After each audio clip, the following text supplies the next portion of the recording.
What's good? It's your boy Charlie Sloth, the People's Prince, here on the official chart with my boy Dizzee Rascal. Diz, what's going on? You good? Yes, sir. How are you, man? Nice, bro. Yeah? Yeah, man. I'm here. So you're killing it again right now? It's going off, mate.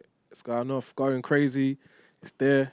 Robbie Williams in the charts. It's going nice, man. Now, talk to me about that collab, because it's something that not many people would have expected. Yourself and Robbie Williams on a record together, and I've got to say it goes off. Obviously, I'm playing out in the clubs around the world on a regular basis.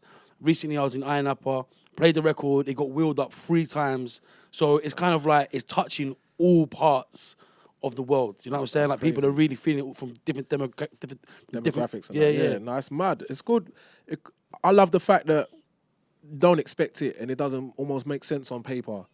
I just love coming with different things all the time. It started off, I was in LA, I was recording with a guy called Tim Anderson, and it's the usual when I get with producers, they always want to play me some stuff that they think I'm gonna like, but then I always have to be like, nah, let me dig through your computer and see what you got. And he showed me this track, and it had a kind of like disco indie kind of feel to it, you know what I mean? And at the singing on it, I was like, I need that right there.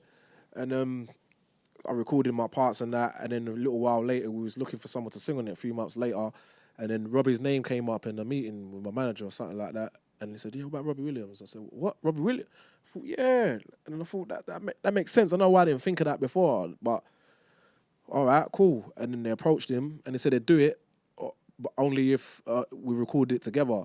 And then obviously that got me more excited because in this day and age, people hardly is in the studio together. Like a lot of my album that I've got, it's got loads of features. Like will.i.am, Jessie J, Tiny Temper, Angel, Sean Kingston, all these people. But there's only a couple of them that I actually got in the studio with.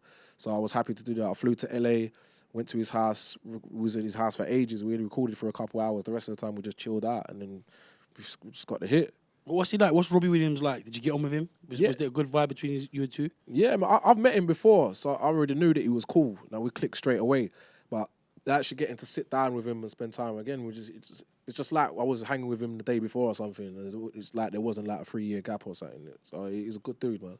Now, when I heard the record at first, it didn't catch me as much as it has recently, and I think the moment that really grabbed me, that made it really authentic, was at Radio 1's Big Weekend when you performed the record and he came out on stage and joined you, and the vibe was just electric. The crowd went nuts. Yeah. And I think that kind of, for me anyway, as a DJ, solidified the authenticity of that record and just made it like real credible. Sometimes that's what it takes. Sometimes you don't get a track doesn't reach you straight away sometimes, especially when it's something that you don't expect from someone. You've got to listen to it a few times and try and understand, how is this supposed to be? Where's this going?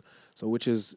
Again, at first, when it first came out, I understood that everybody wasn't into it straight away because of that reason. Like people thought they had me sussed, but as time gone on, it's grown and it's a hit now. So I'm just happy. I'm just happy that again merging 2 worlds. Robbie is a legend already, and just getting to do something different with him. Something I think that's gonna stick around. In time. What was the inspiration for the video? Inspiration for the video, the theme was mods and rockers, and it was from a film called Quadrophenia. Yeah. Exactly, yeah. So, and then the idea was that it was one shot. So everything you're seeing in that video is literally just one shot. We did it a few times, but it's literally one shot. So at one point it's just Robbie and his people and that, and then it cuts to me, and then when it's on me, Robbie's going around getting to his next position, and when it's on him, I'm getting to my next position till we finally end up in the same position, and then we roll back that. So it was cool. Can't wait for the album. It's out July the 1st. July the 1st, man. It's called The Fifth. The Fifth, because it's the fifth album. The fifth album. It's always a pleasure, brother. Respect, fam. Good to see you, fam. I know. Yeah.